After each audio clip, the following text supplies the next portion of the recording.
part one of the book review of Gone with the Wind, and it's a really long book.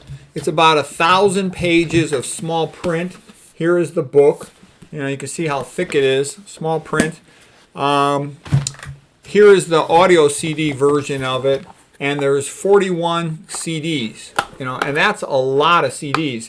I was listening to this thing for over a month. Usually I get done, usually they're about 10 hours long. This is about 50 hours long. So it took me I go about 10 hours a week of listening in audiobooks in a car. So it took me 5 weeks. Usually I'm done with a book in a week with an audiobook for the car. Here's the movie of it.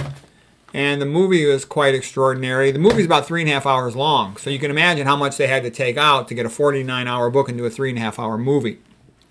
I'm going to do this in several parts because there's a lot to talk about. And by the way, I loved it. I thought it was magnificent. It was one of my favorite books I ever read in my whole life. And I think part of why I loved it so much was in my own personal life, Scarlet O'Hara reminds me a lot about my wife. A lot. And in some ways, I'm like Rhett Butler. Yeah, I'm not as exciting as Rhett Butler. I'm not as good looking as Rhett Butler. But in other ways, I'm like Rhett Butler. Rhett Butler really tried to make the marriage work between him and Scarlet. He did everything he could to make her happy and to make things good for the kids. And she just didn't want it. She always wanted more money. She always wanted Ashley and just found a way to screw everything up. And it was very sad because things could have been so much better. There's an old saying, well, I won't even get into it yet. We'll work towards it. But I'm just telling you, the book is magnificent. And what was so unique about it was almost every book I ever read is written by a guy about men. This book was written by a woman, Margaret Mitchell, primarily about women. Scarlet was a star character. And why it was so great, I think, was because it was so realistic. She totally behaved like a real woman. All the good and the bad. Okay, the first thing, though, we got to get straight was what happened with the war. Okay, Thomas DiLorenzo is the author of this book about the real Lincoln. And the real Lincoln is very different than what you're taught. Again, I went to some of the stuff I talked about before. I made a movie review of this before. I'm going to go into more detail this time. So really, this is for people who are interested in Gone with the Wind. This is not for some superficial dilettante. I'm going to talk in a serious way about a lot of stuff about the book because I think it's one of the most magnificent books. It's the best-selling movie of all time. It's one of the best-selling books, the best-selling book ever of all time that I'm aware of in the United States. In the 1800s, it was Ben-Hur, a book about the Civil War. And then by a Civil War general author. And then this one, Gone with the Wind, was about the South, 1861 to 1865, and then afterwards Reconstruction as well. And adjusted for inflation, it was the best-selling movie of all time. And the book was magnificent. The psychology of it is why it's so great. Like Arthur Schopenhauer said, in the best books, hardly anything happens. It's the psychological drama between the characters. And in this one, a lot of stuff happened, but it wasn't about the action on the front line. It was about the psychology of the characters and their relationships. Okay, so first of all, we got to talk about Lincoln and the Civil War. What I learned, I went to public school, grade school, and high school and stuff, and I learned that basically the South was evil, they had slaves, they deserved to get their ass kicked, they wouldn't give up slavery, and that's what it was about. And the good, Lincoln sent the Northern Army in there to preserve the Union and to free the slaves. That's totally untrue. That's not what happened at all. Douglas MacArthur, the great general from the United States in World War II, said, "War is caused by undefended wealth." And that's exactly what the war was about. Basically, most of Lincoln's power system was based on receiving money from the South.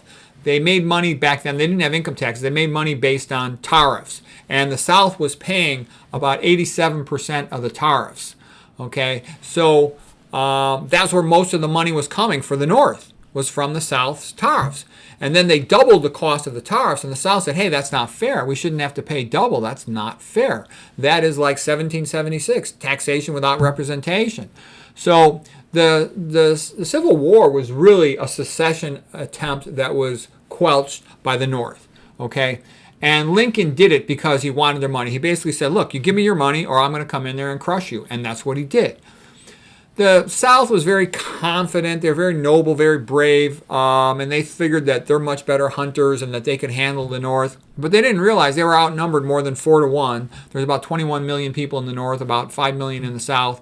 Plus, the North had unlimited recruits coming in from Europe. You know, the South had noted that lots of times their prisoners didn't even speak English. In addition, the North had much better industrial capacity.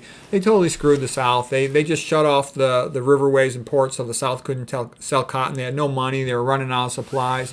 Their soldiers are walking around barefoot or with rags wrapped around their feet. They were quite pathetic. They really had no chance ever from the beginning. So it was kind of sad and stupid. And then later on, you know, with the Emancipation Proclamation, Lincoln freed some of the slaves, only in slave-controlled territories. He didn't really free anybody with that. And then later on, they tried to act like it was noble for that reason to preserve the Union. What really happened is they went into the South and they just destroyed the place. They burned and pillaged and RAPD'd the women and destroyed the place. And that's why the South were so resentful, because they described it as the War of Northern Aggression. And Lincoln was a total tyrant. He put like 10,000 people in jail without habeas corpus because they didn't want the war. He wouldn't tolerate any dissenting opinions. He was a total tyrant. He was really evil. He was one of the worst presidents ever in the history of the United States. And what he basically achieved was complete destruction of states' rights and centralization of the power, okay, that he had, okay. So that was really what this was about. And then later on, it was kind of embarrassing, all the things that they had done to the South, how evil they were. So they tried to sugarcoat it and say, well, we preserved the Union, we freed the slaves. Lincoln himself had no appreciation for slaves, whatever. He wanted to send all of them to Haiti or back to Africa. For his entire life, he was involved in movements and a leader in those movements to try to get the blacks all sent back out of the United States and deported. He was not a friend of the slaves. That's something that retrospectively gets added. And the Ken Burns documentary about the Civil War, I think, is kind of a big joke, okay, because it says as, oh, he was such a great president, you know, wanting to save the Union and the slaves. BS. That's completely not true. And the more you look back on it, you'll see that that's the case. I was surprised to learn all this because, again, I learned the opposite when I was in school. Like so many things, that's how that goes.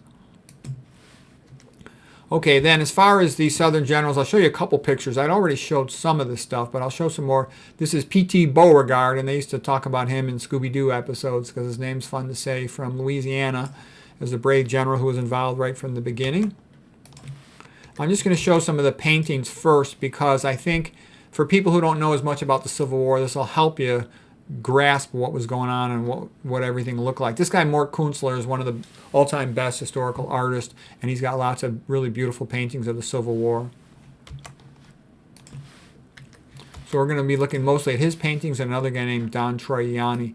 So this sort of is Mort Kunstler book. It shows sort of the joy of the South. The South loved their soldiers because their soldiers were fighting in their homeland. The North invaded the South and was destroying the places. So the men, women, and children, they were all desperate that these guys would save them. Because when the South lost a battle, the North went in there and then burned down the houses, RAPD'd the women. It was a brutal invasion, and it was barbaric and evil what they did to the South. It was right. Don't get me wrong, the South should not have slaves, but they could have resolved it. Other countries resolved and set the slaves free without a civil war.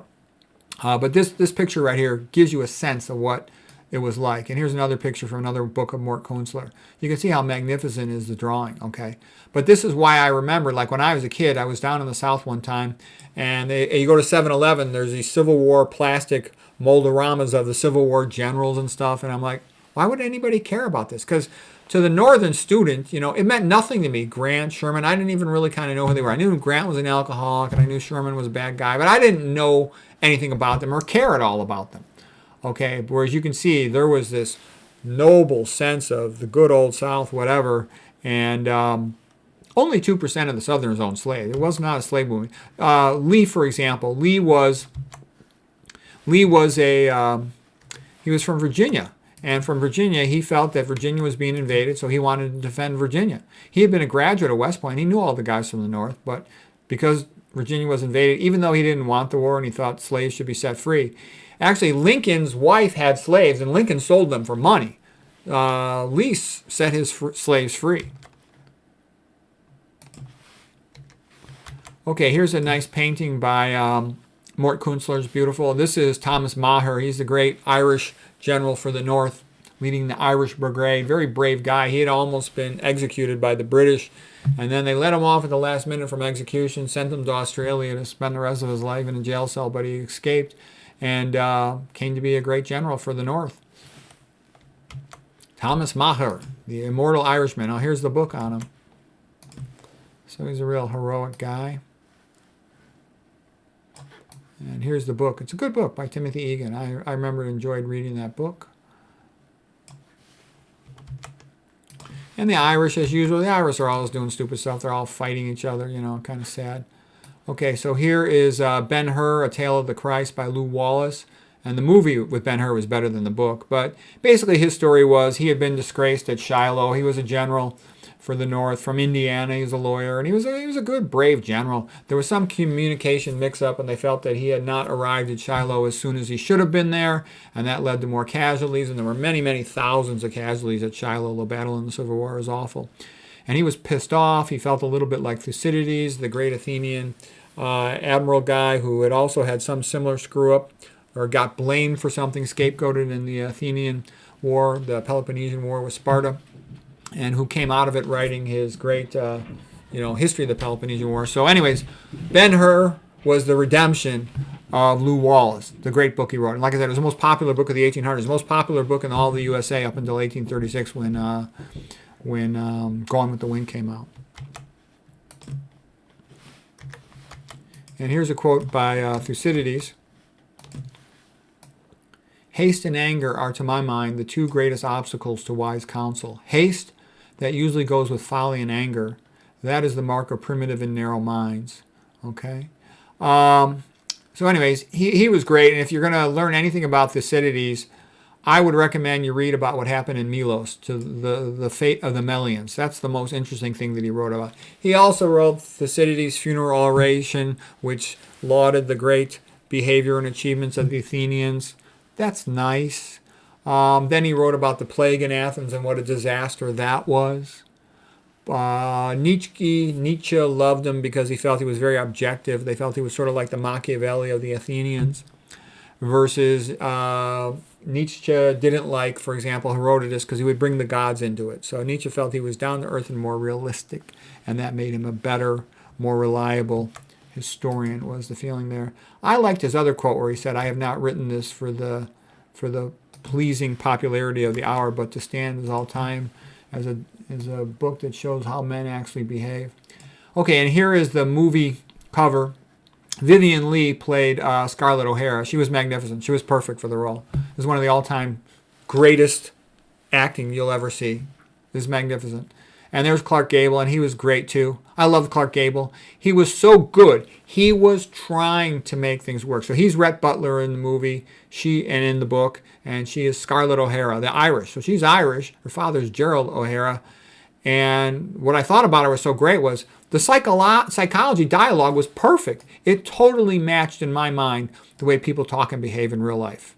The good and the bad. She did a lot. Scarlet was not that nice. Scarlet would slap people in the face. She would say cruel, nasty things. She would pick fights and arguments for no reason. Rhett, could get drunk and be a bit of an idiot, but he was good. He was brave. He saved Scarlet's butt when Atlanta was being burned down by General Sherman in the North. He did a lot of good things. I liked him. And he tried to save their marriage, and Scarlet screwed it up. And it reminded me of my own sad situation as far as that's concerned. This is just some more of the paintings. Let me move myself out of here. And this is another Mort Kunstler masterpiece, The Rebel Son. So these are the Irish who fought for the South. And that's what I meant by the Irish are so stupid. They're fighting toe-to-toe against each other.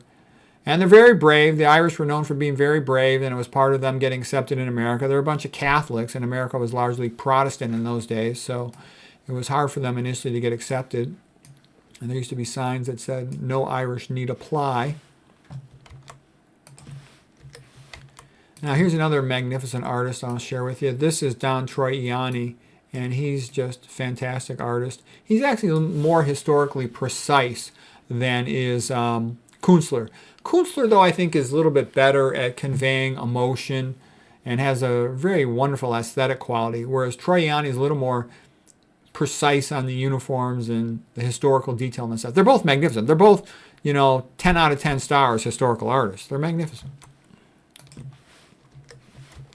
Okay, here's one of Troy Ianni's book, Civil War book. You can just get a sense of how magnificent the art is just from looking at this one painting. See, he's got tons of paintings of that quality. And this picture, I think, too, kind of symbolizes Civil War Soldiers by Don Troy Ianni, this book, the bravery of the South, okay? here's this poor old guy, and probably too old to really be in service, and he is, charging a northern guy with a pistol, and all he's got is a sword.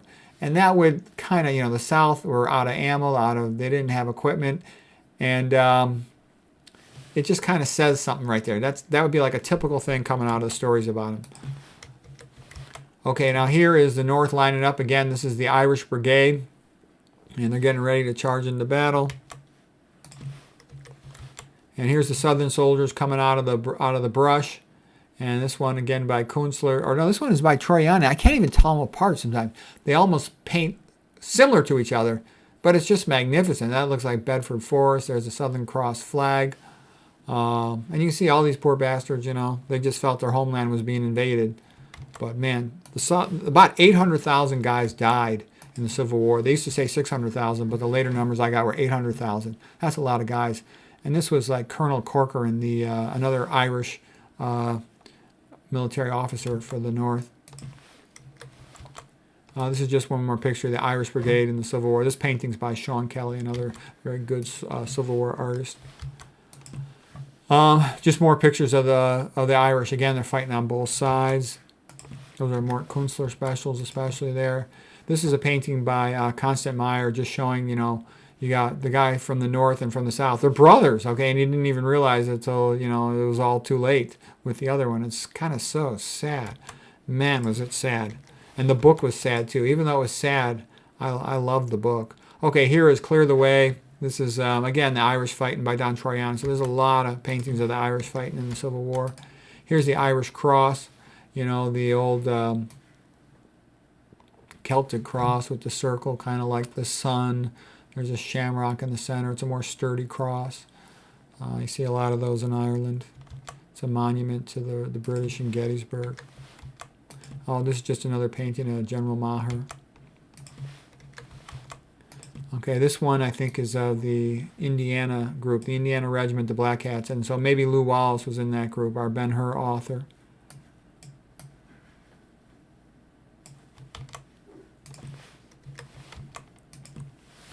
Okay, this one is the Confederate Charge with a Rebel Yell by Sidney Johnson. So the Confederates would yell as they were charging a rebel yell. And they were very brave. I mean, they used to say in the book, there was no coward amongst the Southerns, because the social price is very high for being a coward. But, these poor guys, man, they're screwed. No equipment, starving, dysentery, fleas. Okay, here's Nathan Bedford Forrest. He was sort of a great cavalryman, did a lot of behind-the-scenes raids. And again, that's why the South loved these guys, because they took all these incredible risks. And it's sort of a Fabian strategy to, get rid of the supply lines of the North. But they did the best they could with their limited means, and they actually did much better than anyone would have expected. But they were still screwed. They just didn't have the resources to be engaged in such a conflict. Here is another painting by Don Troiani, the Southern Cross at the Battle of Glendale in 1862. And again, you see the closeness of it all and the sad waste. This is a picture of 1861, and again, sort of the glamour of it. The little boys want to run along. The people look at them, they love them. They're in their hometown, and there was that big sense. Whereas the North, it was totally different. The people in the North weren't even aware of their guys that much. They had gone down into the South. They were gone. They were far away. So their property wasn't damaged. Their homes were never threatened. And a lot of them were strangers, recruits from Europe, mercenaries. And so it was a much different situation. And this captures a lot of the glamour, like the parties before the war started. All the Southerners all dressed nice. And there was a lot of glamour. There's a lot of glamour at the beginning of Gone with the Wind as well. And here's the typical glamorous scene, the Southern Belle saying goodbye to the dashing officer. And who knows if he's ever coming back. She's holding her belly like she's pregnant. And you can understand the emotional drama there. The men of Arkansas at the Battle of Shiloh. This one is another Civil War on the front line by Don Troiani. This is the North. And again, there's the South with their Southern Cross flag. You can see they're kind of surrounded there. Here's Jeb Stuart, another one of the great cavalry guys for the South in 1862. Here's Morgan's Raiders. You know, they made a very brave raid of Southerners into the supply lines of the North. But despite all these brave raids and all the things that they did, you know, their Fabian strategy, as heroic as it was, they just didn't have the number of guys. That's why there would be battles of attrition. Let's say Grant would just line his guys up, let them go head to head, and there would be tons and tons of casualties. But Grant didn't care. He's like, I got tons of replacements for these guys, whereas the South did not have replacements. So any battle of attrition was to favor the North. And then they had all these prisoners, and the South wanted to do prisoner swaps, but Lincoln refused because Lincoln, he knew he'd win by attrition. So what? He let the Southern guys starve in prison. Didn't matter. In the long run, that would serve him. Here's Stonewall Jackson saying goodbye to his wife. Stonewall Jackson was one of the great Southern generals. And again, everybody was in the middle of it. They're right in their home, in their front yard. And this picture really captures how the Southerners just loved, the Southern people loved the Southern soldiers. There's General Robert E. Lee, and you can tell because he's the only thing standing between the Yankees coming in and burning down their house, R.A.P.I.N.G., these women, and taking their property, destroying everything. So their life depended on these guys. And the South got their butt whipped. So here's one of the meetings. You can see Lee no longer has a clean uniform. He's got bandages on both his hands. He's meeting with the other Southern generals, trying to come up with a last-ditch strategy. Painting by Mort Kunstler is great. Here he is, Stonewall Jackson, sitting with Robert E. Lee. They're very good friends. Here's another meeting of the Confederate generals. There's Robert E. Lee right there, Stonewall Jackson, for example. And here's Stonewall Jackson at Chancellorsville, where he was actually killed by friendly fire accidentally. Rather sad. Here is sort of what happened in the South. The young Southern soldiers. So now, most of the young men were already dead or wounded. So now there would be the teenage boys came in. Look how young these guys are. And a lot of the old men would come in as well. So the South was really short of guys. And this is a painting by Don Troiani called The Boy Colonel at Gettysburg. They'd have to promote these young guys, and they just didn't have the experience. They didn't have the manpower. This is more accurate to what I read. This one painting is by Gilbert Gauld, holding the Confederate line. This guy, he has no shoes. He just wrapped a couple rags around his feet. These other guys are barefoot. They were pretty screwed, the South. Here's Robert E. Lee trying to rally the troops at the end, but you can see there's a bunch of holes in the flag. These guys, a lot of them are all wounded, barefoot. They're not doing so well. And then here's what it all ended up happening. General Sherman, just marched through Georgia, and that's like that song, That's the Night They Drove Old Dixie Down. He went through Atlanta, the big city. He just burned the place down, burned down the home. So what if the women are R.A.P.E.D'd, took all their property, all their food. And he basically said, I want to make it so terrible that they surrender faster. And he just totally brutalized the place. And he was a brutal guy. He was like a psychopath. He did the same thing to the American Indians. They said they were clearing them out because they wanted to make the railroads. And he had actually specifically requested if he could get rid of every single one of them. He was a real genocidal maniac. That's General Sherman. They made a hero out of him, but he was not a guy deserving of heroism. Okay, Prisoners on the Front Line by Winslow Homer. Here's a Northern officer, and here's sort of the defiant look of the young Southerner. Here is a surrender of General Robert E. Lee to Grant at Appomattox. It's finally all over, 1865. And then here's the paintings, and you'll notice that these paintings of the Northern generals, they're phony looking. There's commissioned by some guy, Ole Hans Bolling. I don't even know if he's American. And you just get a sense. Look at this. There's no love in this painting. This is kind of commissioned propaganda. You know what I'm saying? It's not. It's a totally different ball of wax. And then here is the so-called peacemakers, the genocidal maniacs. Again, a commissioned painting with no life in it. And here, look at this. This is by Mort Kunstler. This is painting. You could feel the emotion here. General Robert E. Lee looking at the grave of Stonewall Jackson and how sad it is, all the regrets of all the guys they lost. And was it really worth it? They should have paid the higher tariffs or figured out some other way to negotiate. Pretty sad. Okay, so that will conclude part one of the book review for Gone with the Wind. I'll go into the actual book now on the future ones.